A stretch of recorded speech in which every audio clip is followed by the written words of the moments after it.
Good afternoon, folks. How are we doing? I hope you're well. Somehow, I don't know how, but somehow it's March. I know time is a thing that happens, and February is shorter than January, but like everyone I've spoken to has said the same thing, that January seemed to last forever. That it seems to just go on for weeks and weeks and weeks and weeks, and February just you blink and you miss it. I don't know how this is possible. Maybe it's a stress thing or a payday thing. I don't know. Or witchcraft. It could just be witchcraft. I think that's plausible at this stage. It could just be witchcraft and some sort of temporal folding or something like that. But it is March. Welcome to March. I hope we're doing all right. Do let me know if the stream quality is messing around. Twitch tells me I have an unstable bitrate, but it looks kind of fine to me.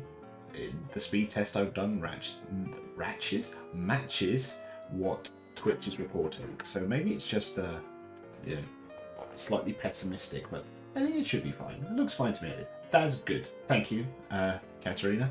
I know it's not exactly intensive, me just kind of sitting here and chatting away, but it's good to know. Good to know. Maybe it's just ultra paranoid about stream rates, but there we go. Right, so what's been going on? So quick version. I think did I talk about this last week? I don't know. Our toddler last week, her sleep was horrendous. Or actually, sleep was fine.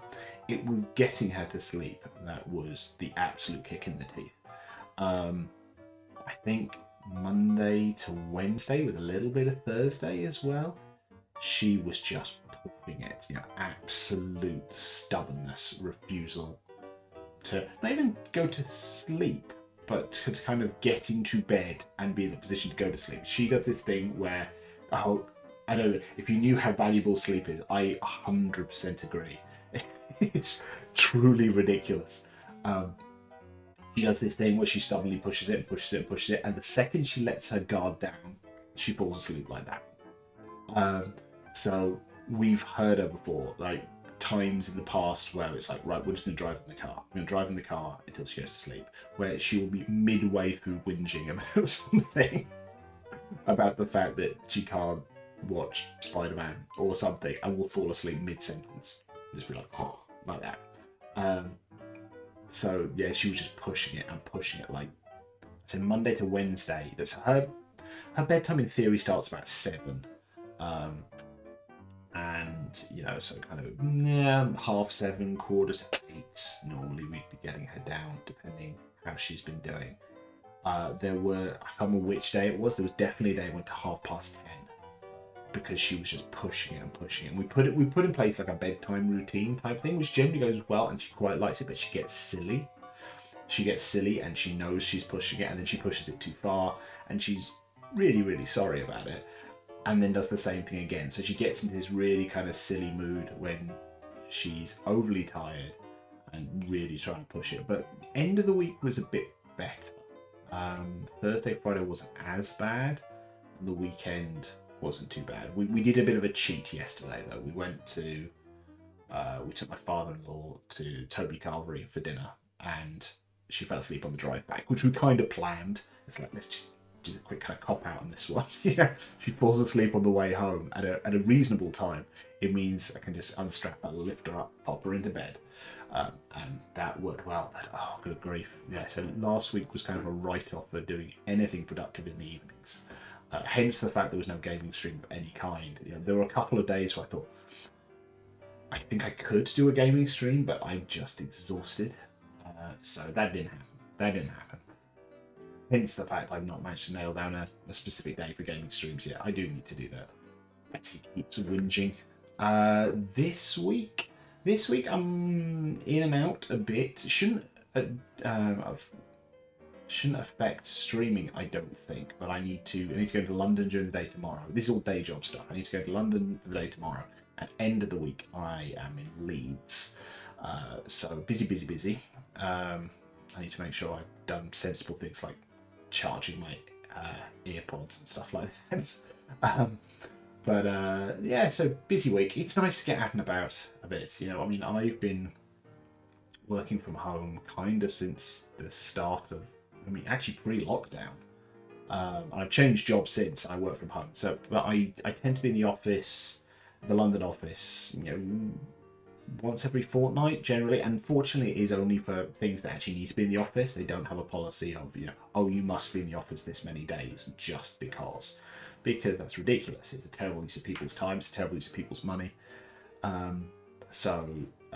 It's only when we need to be in the office. That's fine. And then the thing at the end of the week, there's a lot of the people there are the northern part of England, so Leeds office is more convenient for them. Less convenient for me, but oh well. At least it's an infrequent occurrence I have to go to our Leeds office.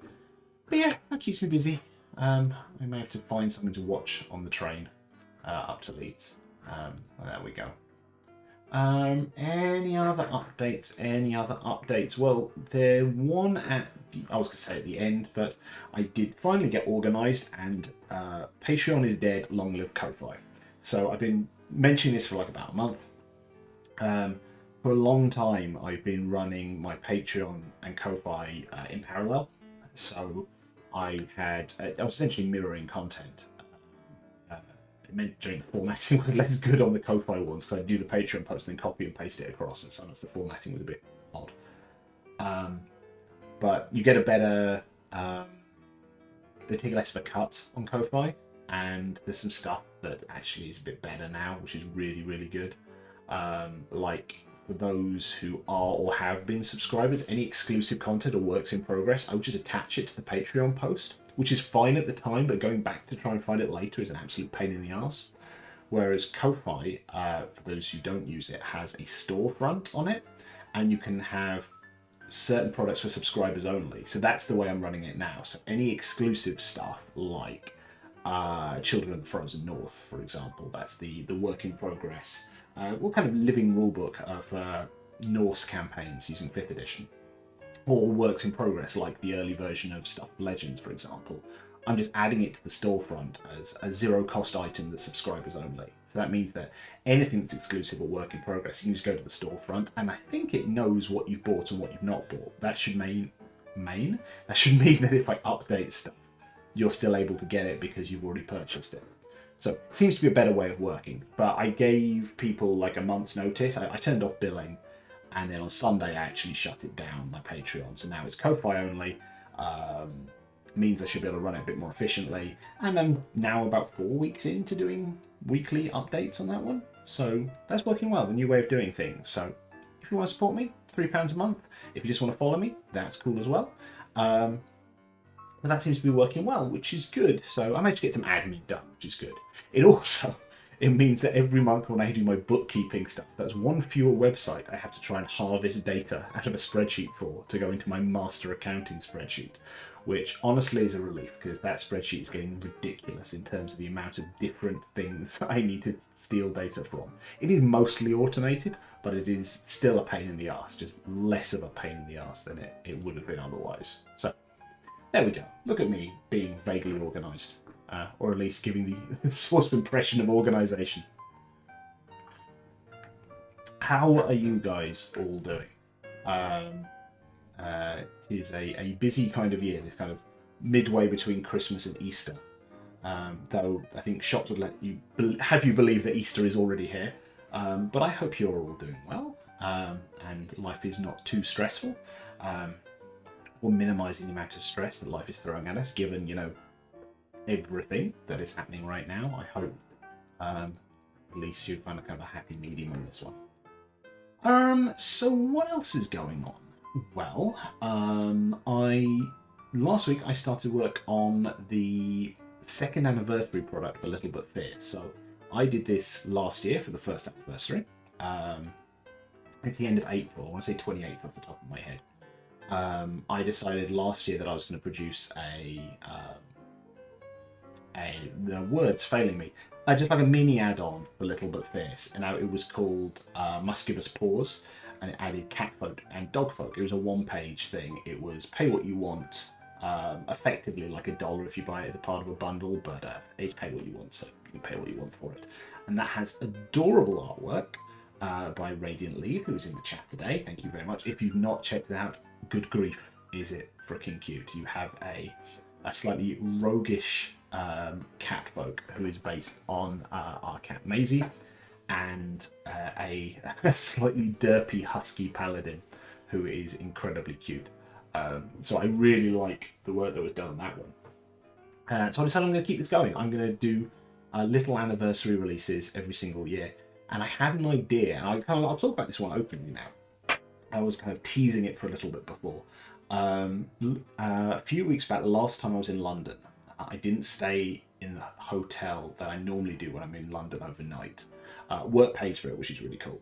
And I ended up staying in a place called the Mad Hatter Hotel, which was it was an okay hotel. Yeah, I mean, to be honest, it was quite nice. A little bit run down in some places, but I liked it. I liked the feel of it. But it was Alice in Wonderland themed, which got me thinking. Alice in Wonderland, I knew it was in the public domain because the number of things people have done with it. But the thing I quite liked about it, the fact that the original classic artwork, the John Tenniel, that classic artwork that everyone recognises as Alice in Wonderland, is also public domain. So I thought, well, that would be a good thing for the anniversary product. Do a mini Alice in Wonderland themed add-on. So that's what it's going to be. It's going to be called 6 Impossible Things. And sure enough, it's going to include just 6 new little bits of content in there. There's going to be some new kin, there's going to be some new creatures, and there's going to be some new items. And it's going to have all that kind of traditional Sir John Tenniel artwork in there. And I've actually written most of it. Over a couple of nights, a couple of evenings rather, I didn't write all night on this. Because I cannot function like that anymore. So I've done most of it, which is pretty good. Items are done, one of the kin is done, the other kin is mostly getting there. I've just got to get a couple of bits nailed down, and then I just need to do the creatures for that one. And artwork, mostly there. Fortunately, because it's public domain, a lot of the good artwork from that, people have already done the kind of rotoscoping work on it, so that they've taken the original artwork and cut out the background out of it. There are a couple of ones I wanted to use that hadn't been done, so I did have to do some rotoscope work on that one, which is so tedious. I'm used to doing it, but it is a lot of work, and I don't do it the way I'm supposed to do it. Someday I will learn how to use masks correctly in editing programs, but for stuff like this, I just tend to just kind of delete around the background very carefully with the right sort of kind of feathered brush on that one to preserve it as well as possible. So I spent yesterday evening doing quite a lot of that, and it's looking pretty good. I'm looking forward to this one, and hopefully I can get that finished in the next couple of days, and then it's going to sit on my computer ready to go rather than rushing anything for the release itself. So that would be good. I did have a small vent about AI artwork, which I'm kind of preaching to the crowd on this one, I expect. Because there are a couple of artists in the room right now. My original thought was, so I had this classic artwork for the main kind of character pieces in there, and I wanted, like other Little But Fierce products, to have a background piece of artwork that doesn't include characters, that just adds a bit of texture, essentially. It's the equivalent of having the kind of sepia parchment style thing in the background that you see in like Dungeons and Dragons products. And I've had different ones for each of the Little But Fierce products I've done. And I wanted to find some kind of an Alice in Wonderland kind of garden kind of background. And there's not a huge amount out there that you can use without either paying quite a lot to, kind of stock image websites, which I'd rather not do. I mean, that's nothing against the people getting paid. I would just rather not sign up for subscriptions, because inevitably stock artwork websites, they want you to sign up for a monthly membership, but if you buy individual pieces, it's quite expensive. So I wanted to avoid that if I could. So I wanted to see if there was anything public domain, and there wasn't really much out there. But there is so much bloody AI artwork, and it's really, really annoying, especially for things like Alice in Wonderland style landscapes. You know, big trees, cool looking mushrooms, you know, maybe a castle in there, chess pieces, all that kind of stuff. It's just so much AI artwork out there is that sort of thing. So you've got to wade through this stuff, and then a lot of websites and a lot of things can, you know, they categorize stuff so you can filter it out. But the amount of stuff out there where you look at it and go, I am 99% sure that's AI generated. Because otherwise it would be a pretty good image, I think. You know, because I'm just looking for something that's a background image, you know, it's not the focus. So were it not so freaking unethical, you know, I would always be tempted to go, well, if there are a couple of errors in it's not the end of the world. But because it is so bloody unethical, the generative AI artwork that we see out there, I won't go anywhere near it. Of course I won't. And it's just so frustrating. The good thing on that is I actually looped back around and I found a bit of one of the classic Alice in Wonderland and John Tenniel piece of artwork that actually works really, really well for it. So it's not quite as high quality as I would like, just in terms of resolution, because this is all from the original artwork. And for those who don't know, they did Alice's Adventures in Wonderland, and then a few years later they did the Nursery Alice, which is essentially a reprint but in colour, and that's public domain artwork. So I managed to find a good bit of that, and actually it's got the slightly invisible Cheshire Cat in the background, so it is kind of, you can see a little bit of him in this background, so I like that. It's the kind of a fun little it makes the background pop a little bit without being too distracting, so I think that works well. And it means I've got a consistent art style, which is really, really nice on that one. So I'm looking forward to finishing that up, and then I'll jump back to the stuff of Legends. So without jinxing it, Little But Fierce stuff is going quite well this year, I think. I'm really hoping in the next month I'll be able to finish up the writing on stuff of Legends. I can then commission artwork and get that out early summer, which would be good. And then I need to, you know, move on to the next project, which is cool. You know, after sitting on Blunderlings for so long on that one, and with the chaos of the move and the like, I kind of stumbled a bit there, but I've got a nice bit of momentum right now, which I'm really glad of, which is cool. So we go drink.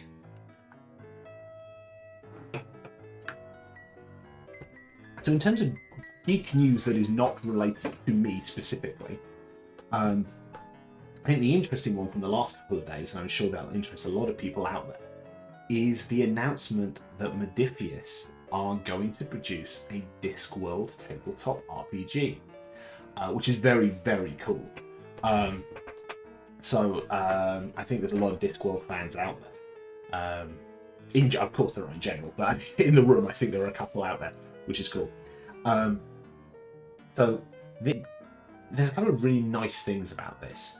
I like the fact that of late they're being really careful to the Terry Pratchett estate, which is largely run by, to my understanding, by Rhianna Pratchett, Sir Terry's daughter, who is an amazing writer in her own right, and Rob Wilkins, who was his editor and assistant, and did a lot of the typing in Sir Terry's latter years for his novels. So they're kind of the guardians of the estate, and they've been very specific on what they do and don't do. You know, I didn't see any of it, but they did, in theory, an adaptation of I think it was Guard specifically, but it was one of the Watch stories. It became a TV series called The Watch, and I've seen images from it, and it is kind of loosely grounded in the Discworld work, but apparently it's just atrocious. They just went further and further from it, and it's kind of a steampunky kind of vibe to it. It's not really what it should be. So they're being very cautious on what they're doing with the IP, which is really, really good. And Terry was a great fan of role-playing games and the like. So it's really good that they've chosen to work together. There's a lot of kind of mutual respect there, which is really, really cool. So I'm looking forward to news on that one. I think it's being done as a Kickstarter later on this year, so late 2024. So I'm very much looking forward to that. And they have, interestingly, put up a mailing list thing, let me know if there's any information about this. But also do a survey asking for, what is your background with Discworld stuff, favourite characters, things you'd like to see in it. So it's good that they're gathering thoughts from the fans on stuff to include. So I'm very curious what way they go with this, because I think the thing with Discworld is it's got a very specific tone and vibe to it. It is a irreverent fantasy that it plays and leans into tropes and puts twists on them and the like, and the humour is very, very English. It's kind of a dry wit with the ridiculous footnotes and the like. So I think if you're going to do a Discworld tabletop RPG, and this I don't know how you do it, to be honest, but I think if you can do a Discworld tabletop RPG, you really want to embed the flavour of it into the mechanics to really make a Discworld RPG. Like, I know there is a Discworld GURPS book out there. I think it's still in publication because a few people have mentioned it.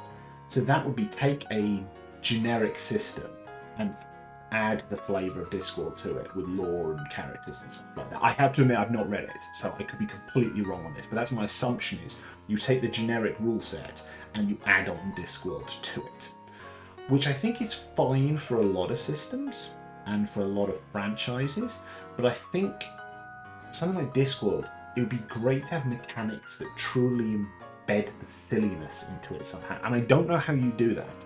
I'm really curious what that might look like. And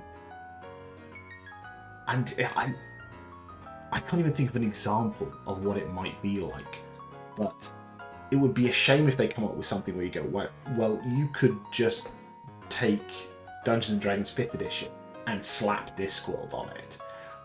That would in theory be a Discworld role-playing game, but I don't think it would be a role-playing game that feels like Discworld. Maybe it's something how the magic works. Maybe it's some sort of exploding die mechanic that embraces the tomfoolery of it all. Where certain things chain together, they get more and more silly. I don't know what it would look like, but I'm really hoping there is something in it that even the mechanics itself feel like Discworld. Maybe it's the choice of stats or something. That has something innately silly in it, in what the attributes are. That has that kind of feel of, you create a character and without even playing them, you go, just looking at the character sheet, I know that this is embedded in something slightly more foolish and sarcastic and witty, like Discworld. So I think that should be a lot of fun, and I'm very curious about updates on that one. I don't know who's involved in writing it. I just want more. I just want more on this one, and I think a lot of people feel this as well. It's a very, very exciting prospect from a really good studio. So hopefully they do something very, very exciting with it. Because again, I don't think the Terry Pratchett estate would sign off on something that was going to be generic. If it was just going to be, here's our standard fantasy rule set with our standard fantasy stats and templates for doing spells, and we're just gonna sprinkle in some Discworld flavouring, I don't think they'd sign off on it. I think they would only do it if the love of the world is going to be fundamentally embedded in it. And the other thing related to it, I think this is a legitimate thing, is the number of people who've said the same thing in response, which is, oh my god, I'm so excited about this, but I don't feel witty enough to run it, or even to play it. Because there is that wit built into not only the dialogue of Discworld, but the things that happen are meticulously crafted to be very, very funny. And it's not high fantasy or a traditional low fantasy or or a slapstick comedy. It's a dry wit. It's almost Blackaddery in places, and I think that is quite intimidating, because it's one of these things that a lot of people come back to about role-playing games, regardless of what the role-playing game is, in that charisma is difficult to role-play, because kind of anything else in a role-playing game, for the most part, there are like some exceptions to it. The player themselves doesn't have to be good at the thing their characters are good at. Like you could play a barbarian and be super strong, and the character be super strong without the player being super strong, because it doesn't matter. You just roll the dice and see whether you can lift the thing or punch the thing or whatever it might be. Even if it's an intelligence thing, let's say it's solving a puzzle, which is always one of these fourth wall breaking kind of things, in that a lot of times when there's a puzzle in a role-playing game, actually it's on the players to solve the puzzle.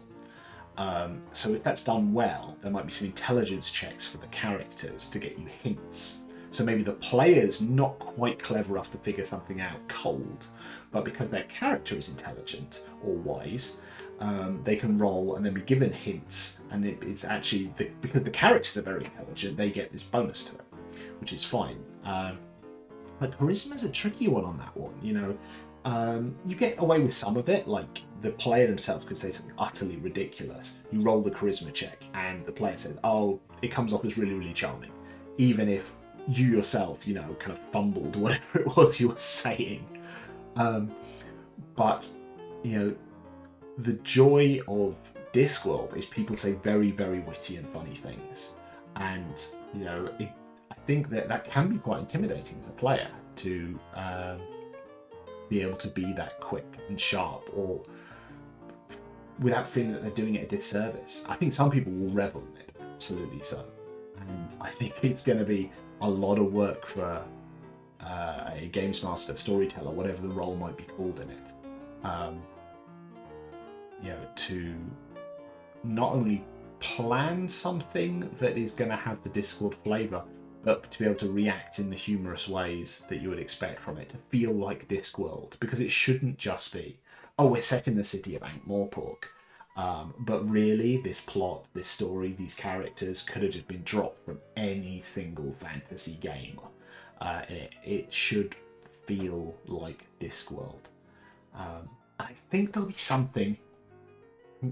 I'm kind of thinking about this as I talk about it.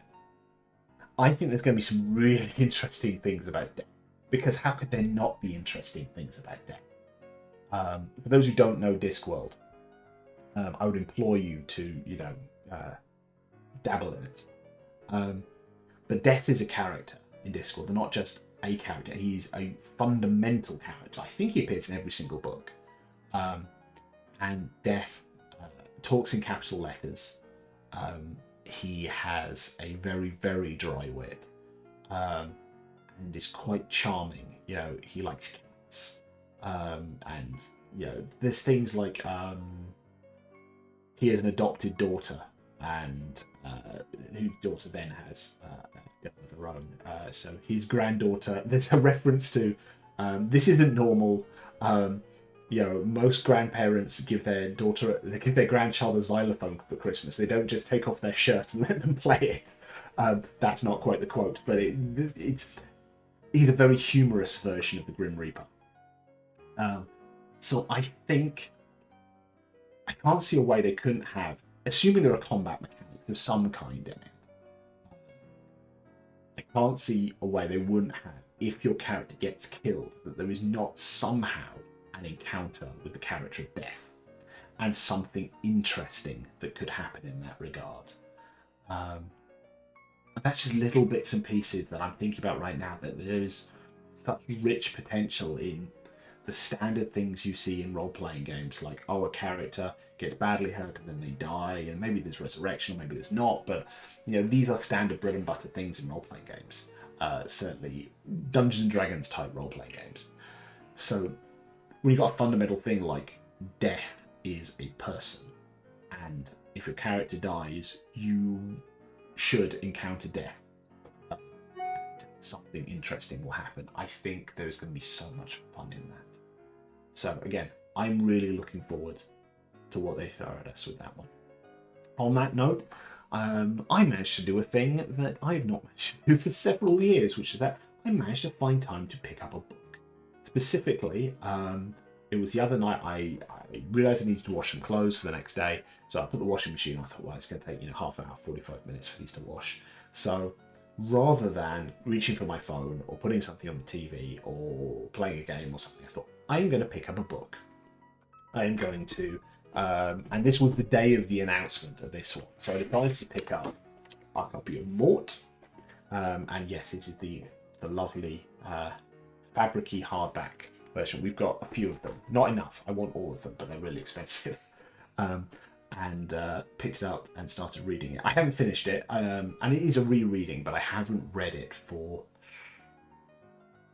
over 20 years, I want to say. It has been a long time. I read a lot of Discworld in my mid to late teens, and I've read bits and pieces over the years since, but I really love Discworld, but I've not read enough of it. I will be the first one to admit it. So I really do want to get back into that world and read as many of them as I can before the game comes out, because they are just marvelously written, and there are so many of the latter ones that I've not even read once.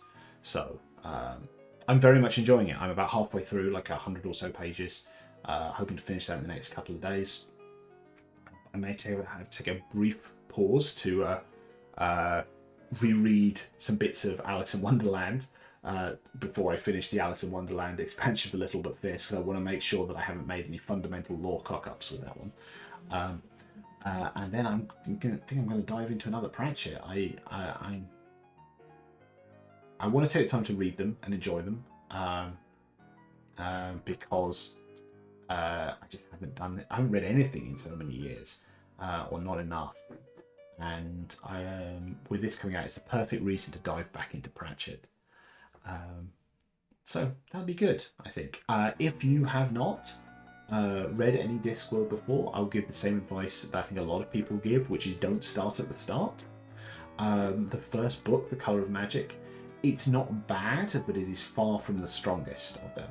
And essentially the Discworld books generally are split into books based on certain characters. Like, while I said death is in all the books, there are about 4 or 5 books that are specifically death stories, the first of which being Mort. Equally, there are ones about the witches, the first of which is Weird Sisters, and the ones about the City Watch, the first one being Guards. So if you were to pick up and dabble in reading some Pratchett, I would suggest choose one of those kind of core sub-franchises in it and start from the start of them. And Colour of Magic is one of the Wizards books, which are kind of a loose connection ones about the Unseen University, but you definitely don't need to start with it. It's not like you're going to miss out on fundamental kind of lore and stuff, and canonical events. You can pick up any of these and kind of start from the start of each of those sets. They have also recently redone them all on Audible. So there were, pause for drink.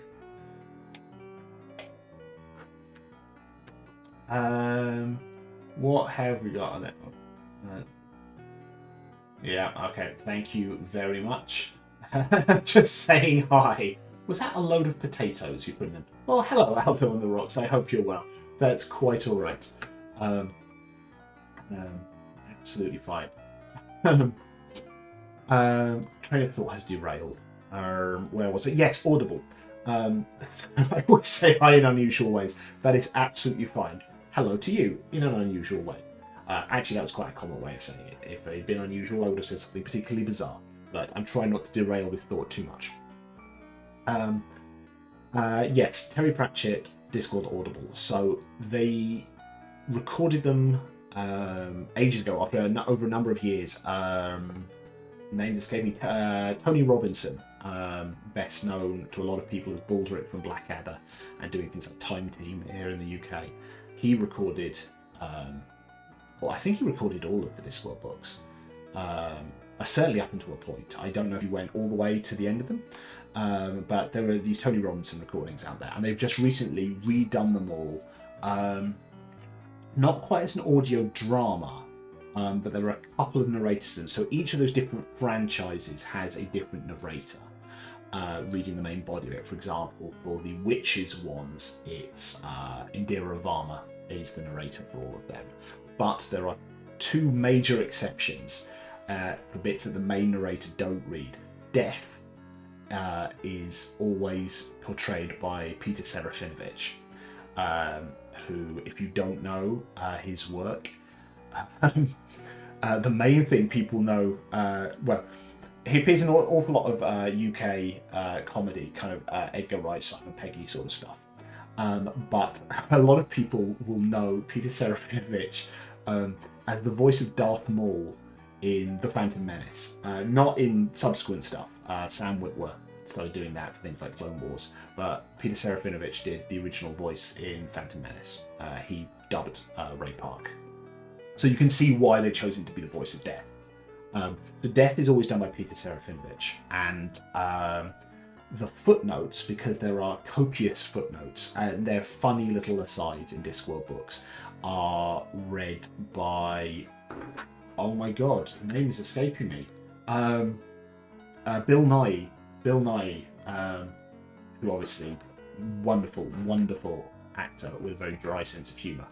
I think a lot of people know him as like Davy Jones in Pirates of the Caribbean movies, and obviously dances and sings naked in Love Actually. But those recordings are really good. I've listened to bits of them, and they're really good. So if you are an audiobook person, do check those out. Those are fantastic. There's also one of my. I think I maybe did watch them before I'd read any books. I have a great fondness for, in the 90s, I want to say 90s, I'd have to Google it. They did 2 animated Discworld ones. They did Weird Sisters and Soul Music as like a kind of, I think about 4-part animated series, and they're really good. They've got like Christopher Lee as the voice of Death and stuff. They're an awful lot of fun. I don't think they're terribly available. They're undoubtedly been uploaded completely to YouTube though. They did do some live action ones in the late noughties, I think, that had David Jason in them. They did Hogfather and a couple of others, I think, like Going Postal, but I saw Hogfather, but I don't think I've seen the other ones at then. So there's a lot of stuff out there. So even though it is like a 41 book canon, you know, there are plenty of ways to dabble in it and enjoy it and find ones that you appreciate. Or if you want to get a little feel for Pratchett first, and of course there's always Good Omens, which, well, of late people attribute an awful lot to Neil Gaiman, because Neil Gaiman's obviously very much in the public eye right now for, you know, everything he's doing right now. You know, Neil Gaiman is kind of everywhere. But obviously Good Omens itself was a collaboration between Neil Gaiman and Terry Pratchett. So, yeah, if you want to start Pratchett before going full Pratchett, read Good Omens. Good Omens is great. Well worth reading. I think I'm going to wrap this up in just a second. I mean, the last thing I'll say, because I'll probably forget to say it, is I'm very excited about Dune. Dune Part 2 has obviously come out.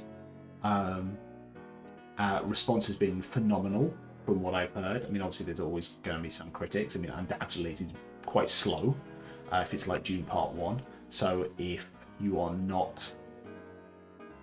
more casual film goer, I think you might find it frustrating in places. But I love Dune Part 1. Dune Part 1 was phenomenal and so pretty. Like Blade Runner 2049, I keep saying it, you could take any still from that movie, put it on canvas and put it on your wall, because it's such a pretty movie. And the respect that's been given to the Dune book in producing that is phenomenal. So I'm very excited about Dune Part 2. Normally with films, I would wait for a digital release for a lot of things nowadays, because tired parent, busy day job, wife with a busy day job, you know, don't get to go to the cinema very much. But my backlog of films that I need to watch is already big enough as it is, so immediately chucking something that I really want to see into that is probably not a great idea. Equally, I would quite like to see it in IMAX. I've never seen anything in IMAX, and I think something of that visual spectacle may be worth me trying to figure out a day that I could go and see Dune Part 2 in IMAX. That would be very, very cool. If anyone has seen it in IMAX, do let me know if it's great. because I imagine that would be really, really good for the visual and the sound. So I'm quite excited by that. We'll see if I actually manage to make it there or not. Fingers crossed. Okie doke, I think let's actually wrap this up now. And thank you so much for popping along. I can see various names kind of lurking there in the shadows. So people who have been chatting, thank you Radiant Leaf, thank you Papaya Pereira, thank you Aldo. I can see a K lurking there, and I think there's some other people as well. Sorry, I'm just trying to wade through the bot accounts, so apologies if I've not called you out specifically. I hope you have a wonderful day. There does not seem to be many people about. Well, there is. I can see Lalian cosplay, so Anya is streaming, but I think she's just doing a co-working stream. So I'm not going to raid it because it seems weird to raid something like that. But if you want to stick your nose in, go ahead. But it seems weird to raid just a kind of chill co-working stream. It's not really a kind of thing to raid, because it's more of a kind of a zen thing. But maybe pop over if you would like to do that. Otherwise, I hope you have a wonderful day. I said, you know where to find me on socials, DC Bradshaw RPG on Twitter, at dcbradshaw.com on Blue Sky. If you'd like to follow me on ko-fi.com, that would be awesome. If you would like to support me, that would be even better, because money goes towards the hosting of the Tabletop RPG Creators Directory. So that would be very, very cool, but a follow would be great. Also, if you don't already follow me here, please do that. And a small favour, please follow me on YouTube. It would be great as well. All my VODs, as well as some original video content, go onto YouTube. I have like 12 followers there right now. I've got like 70 here and 12 on YouTube. So if you could follow me on YouTube, that would be great. Just youtube.com/@DCBradshaw. That would be fantastic. Because good grief, it's hard to get momentum followers on YouTube unless you're producing great, gigantic content. So that would be wonderful if you could do that. Thank you so much for popping along today, and I hope you have an awesome day. All right? Take care. Bye.